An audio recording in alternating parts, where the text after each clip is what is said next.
our past civilization, we may proceed forward and take the greatest part in bringing peace to the world. ನಾನು ನಿಮ್ಗೆ ಹೇಳ್ತೇನೆ ರೀ, constitution of ಇಂಡಿಯಾದೊಳಗ constituent assembly ಒಳಗ constitution of ಇಂಡಿಯಾವನ್ನ accept ಮಾಡ್ಕೊಳ್ಳೋಕೆ ಹೇಳಿರುವಂತ ಮಾತಿತ್ತು. Doctor BR Ambedkar ಅವರು constitution of ಇಂಡಿಯಾವನ್ನ ಬರದ ಬಗ್ಗೆ ಎಲ್ಲರಿಗೂ ಗೊತ್ತೈತಿ. ಕಾನ್ಸ್ಟಿಟ್ಯೂಷನ್ ಆಫ್ ಇಂಡಿಯಾವನ್ನ ಏನೋ ಒಂದು 10 ಶತಮಾನಗಳ ಹಿಂದೆ ಅಥವಾ 5,000 ವರ್ಷಗಳ ಹಿಂದೆ ಬರ್ದಾರ, ಎಲ್ಲೋ ಬರ್ದಾರ, ಅದು ಯಾರು ಬರ್ದಾರ ಅಂತ ನಮ್ಗೆ ಗೊತ್ತಿಲ್ಲ. ಅವಾಗ ಬರ್ದವ್ರು ಯಾರು ನಮ್ಮ ಕಣ್ ಮುಂದೆ ಇಲ್ಲ ಅನ್ನುವಂಥ ಘಟನೆಗಳು ಏನೂ ಇಲ್ಲ. ನಮ್ಮ ಕಣ್ ಮುಂದೆ ಇತಿಹಾಸ ಕ್ಲಿಯರ್ ಐತಿ. ಫೋಟೋಗ್ರಾಫ್ಗಳದಾವು, ವಿಡಿಯೋಗ್ರಾಫ್ಗಳದಾವು. ಹಂಗಾದ್ರೂ ಸತಿಗೆ ಬಹಳಷ್ಟು ಮಂದಿ ಕಿಡಿಗೇಡಿಗಳು ಕಾನ್ಸ್ಟಿಟ್ಯೂಷನ್ ಆಫ್ ಇಂಡಿಯಾ ಬರೆದವರು ಮತ್ತು ಅದನ್ನು ಅಡಾಪ್ಟ್ ಮಾಡಿಕೊಂಡವರ ಬಗ್ಗೆ ಇವತ್ತು ಅತ್ಯಂತ ಕ್ಷುಲ್ಲಕವಾಗಿ ಮಾತಾಡಿಕತ್ತಾರ. ಅದರಲ್ಲೂ ಕಾನ್ಸ್ಟಿಟ್ಯೂಷನ್ ಆಫ್ ಇಂಡಿಯಾನ ಡಾಕ್ಟರ್ BR ಅಂಬೇಡ್ಕರ್ ಬರೀಲೇ ಇಲ್ಲ, ಅದ್ರ ಬಗ್ಗೆ ಅವರು ಏನು ತಿಂಕೆ ಮಾಡಲಿಲ್ಲ.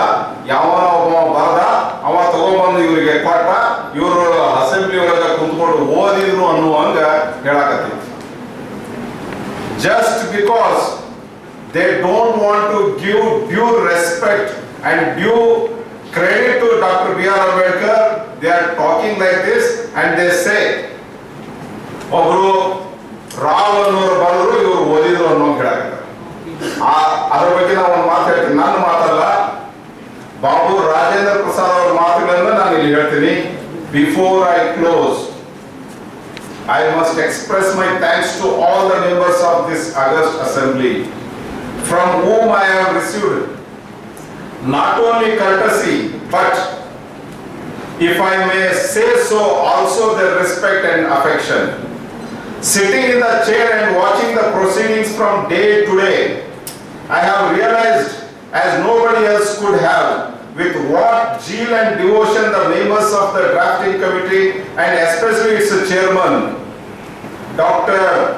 BR Ambedkar, in spite of his indifferent health, have worked. ಮಂದಿ cheers ಮಾಡ್ತಿದ್ದಾವೆ, ಎಲ್ಲರೂ ಚಪ್ಪಾಳೆ ತಗಲಿ. We could never make a decision which was or could be ever so right as when we put him on the drafting committee and made him its chairman. He has not only justified his selection but has added luster to the work which he has done.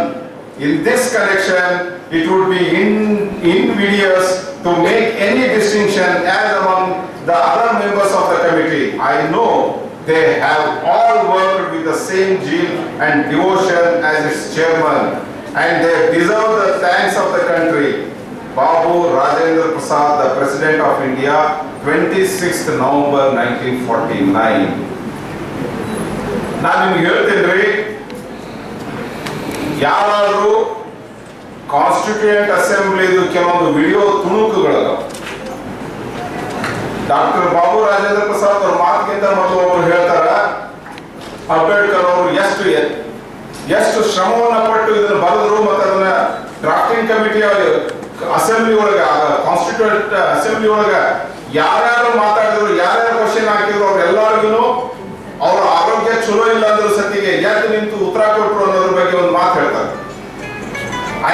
ಅದೊಂದು ಸಣ್ಣ ಒಂದು 3-4 ನಿಮಿಷದ ಒಂದು video ತುಣುಕೈತಿ, ನೀವು mostly ಕೇಳಿದ್ರೆ ಅಂತ ಅನ್ಕೋತೀರಿ.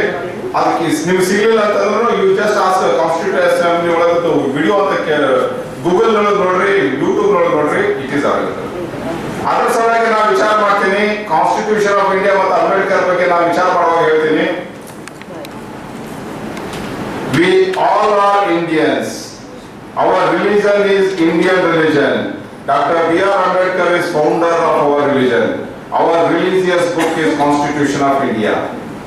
I think that he is saying, Dr. BR Ambedkar of the statue ನೋಡಿದಾಗ ನನಗೆ ಅನಿಸ್ತದ, ಯದಾ ಯದಾ ಹಿ ಭಾರತ ಧರ್ಮಸ್ಯ ಗ್ಲಾನಿರ್ವ ಭಾರತಿ ಭವತಿ Bharat ಅಭ್ಯುತ್ಥಾನಂ ಅಧರ್ಮಸ್ಯ ತದಾತ್ಮಾನಂ ಸೃಜಾಮ್ಯಹಂ. Whenever there is decay of righteousness, O Bharata, and a rise of unrighteous righteousness, then I manifest myself. Paritranaya sadhunam vinashaya cha dushkritam dharma samstapanathaya sambhavami yuge yuge. For the protection of the good, for the destruction of the wicked, and for the establishment of righteousness, I am born in every age. ನನಗೆ doctor B R Ambedkar ಅವ್ರದ್ದು statue ನೋಡಿದಾಗೆಲ್ಲ ಹಂಗ ಅನಿಸ್ತೈತಿ. ಆಮೇಲೆ ಸುಮಾರು 12 ವಾಲ್ಯೂಮ್ಗಳಲ್ಲಿ constituent constituent assembly debates ಬಗ್ಗೆ ಏನೇನು ಮಾತುಕತೆಗಳಾಯ್ತು ಅದನ್ನೆಲ್ಲ ಬರೆದು ಇಂಟರ್ನೆಟ್ ಮೇಲೆ ಬಿಟ್ಟಾರ. ಯಾವ್ಯಾವತ್ತು ದಿನದ ಆ ಡೇಟ್ ವೈಸ್ ಮತ್ತ ಯಾರು ಏನೇನು ಮಾತಾಡಿದ್ರು ಅನ್ನೋದು ಎಲ್ಲ ಒಳಗೈತಿ. ನೀವು ಯಾರು ಅದೇ ಫ್ರೀ ಟೈಮ್ ಇರೋರು ಕುಕ್ಕಟ್ಟ ಟೈಮ್ ನಿಮ್ಗೆ ಸಿಕ್ತಂದ್ರ ಆರಾಮ್ಸಿ ಅವಾಗ ಕುಂತ್ಕೊಂಡು ಓದ್ರಿ. ನಿಮ್ಗೆ ಅವಾಗ ಅರ್ಥ ಆಗ್ತದೆ ಕಾನ್ಸ್ಟಿಟ್ಯೂಷನ್ ಆಫ್ ಇಂಡಿಯಾನ ಯಾರೋ ಒಬ್ರು ರಾತ್ರಿ 12 ಗಂಟೆಗೆ ನಮ್ದು ಕಾನ್ಸ್ಟಿಟ್ಯೂಷನ್ ಆಫ್ ಇಂಡಿಯಾ ಲಾಗು ಆಗಿಬಿಡ್ತೈತಿ, ಹಳೆ ಕಾನೂನೆಲ್ಲ ರಸ್ತೆದಾಗ ಬೀಳ್ತಾವು, ನೀವು ಸುಟ್ಟು ನಡೀತೈತಿ, ಅದ್ರ ಒಗ್ಗಟ್ಟಿದ್ರು ನಡೀತೈತಿ ಅಂತ ಹೇಳಿ ಹೇಳಿಲ್ಲ. That is the beauty of constitution of India. Constitution of India is not decided by one gentleman.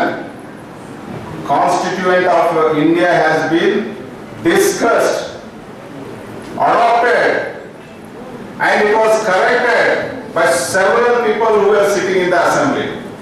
ಯಾವನೋ ರಾತ್ರಿ ಬಂದು ನಿಮಗ ಕಿವ್ಯಾಗ ನಾಳೆಯಿಂದ ನೋಡಪ್ಪ ಕಾನ್ಸ್ಟಿಟ್ಯೂಷನ್ ಆಫ್ ಇಂಡಿಯಾ ನೀವು ಫಾಲೋ ಮಾಡಬೇಕು, ಮನುಸ್ಮೃತಿ ಫಾಲೋ ಮಾಡಬಾರ್ದು, ನೀವು ಹೊಲೆಯರ ಕಾನೂನು ಫಾಲೋ ಮಾಡಬಹುದು, ಲೆಕ್ಕೆ ತುಕಾಜಿನಿ ಕಾನೂನು ಫಾಲೋ ಮಾಡಬಹುದು, ನಾರದ ಸ್ಮೃತಿ ಫಾಲೋ ಮಾಡಬಾರ್ದು, ಯಾಜ್ಞವಲ್ಕ್ಯ ಸ್ಮೃತಿಯನ್ನ ಫಾಲೋ ಮಾಡಬಾರ್ದು ಅಂತೇಳಿ ನಿಮ್ಗೆ ಹೇಳಿಲ್ಲ. That is the beauty of constitution of India. ಯಾರ ಟೈಮ್ ಸಿಕ್ಕಾಗ ಅದನ್ನು ಓದ್ರಿ, ನೀವು ಭಾರಿ ಮಜಾ ಬರ್ತೈತಿ. ಆಮೇಲೆ ಬಹಳಷ್ಟು ಮಂದಿ ಕಾನ್ಸ್ಟಿಟ್ಯೂಷನ್ ಆಫ್ ಇಂಡಿಯಾ ಬಗ್ಗೆ ಮಾತನಾಡುವಾಗ ಬರೇ ಫ್ರೀಡಮ್ ಆಫ್ ಎಕ್ಸ್ಪ್ರೆಷನ್ ಅಥವಾ ಏನು the rights conferred on the citizen of India ಅದ್ರ ಬಗ್ಗೆ ಅಷ್ಟೇ ಮಾತಾಡ್ತಾರೆ, ತಮ್ಮ ಮೂಲಭೂತ ಹಕ್ಕುಗಳ ಬಗ್ಗೆ ಅಷ್ಟೇ ಮಾತಾಡ್ತಾರೆ. ನಾನು ಅದ್ರ ಬಗ್ಗೆ ಮಾತಾಡಂಗಿಲ್ಲ. ಇಲ್ಲೇ ಬರೇ ನಮ್ಮ ಕಾನ್ಸ್ಟಿಟ್ಯೂಷನ್ ಆಫ್ ಇಂಡಿಯಾ ಪ್ರಕಾರ ನಮ್ಮ ಡ್ಯೂಟಿಗಳು ಏನು ಅಂತ ಹೇಳಿ ನನ್ನ ಮಾತು ಮುಗಿಸ್ಬಿಡ್ತೀನಿ. Fundamental duties.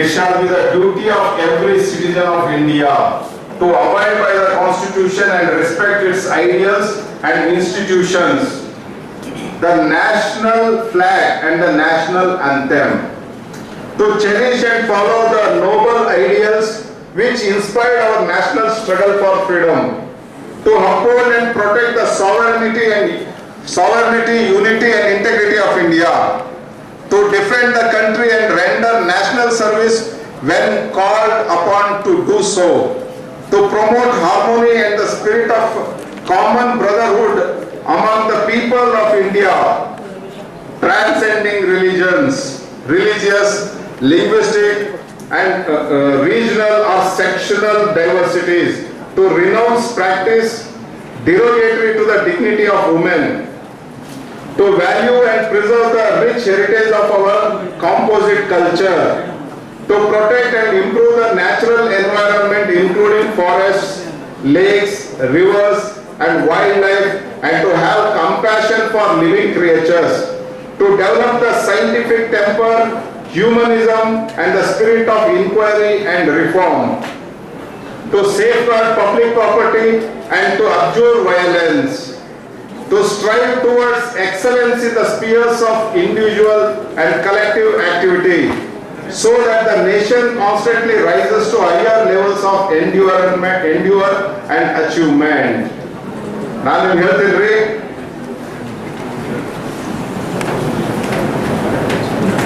ಎಷ್ಟು ಹೇಳಿ ನನಗೆ ಇಲ್ಲೇ ನಮ್ಮ ತುಮಕೂರು ಯೂನಿವರ್ಸಿಟಿ ಒಳಗ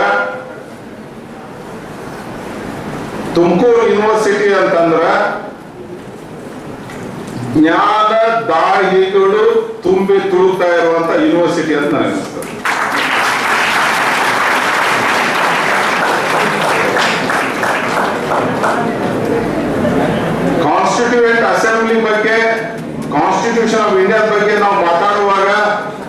ತುಂಬಿಕೊಂಡು ಈ ಹಾಲ್ನಾಗ ಕುಂತ್ಕೊಂಡು ನಿಂತ್ಕೊಂಡು ತುಂಬಿ ತುಳ್ಕಾಕತ್ತಾರ ಅಂತಂದ್ರೆ ನಾವು ಬಹಳ ಖುಷಿ ಆಗ್ತದೆ.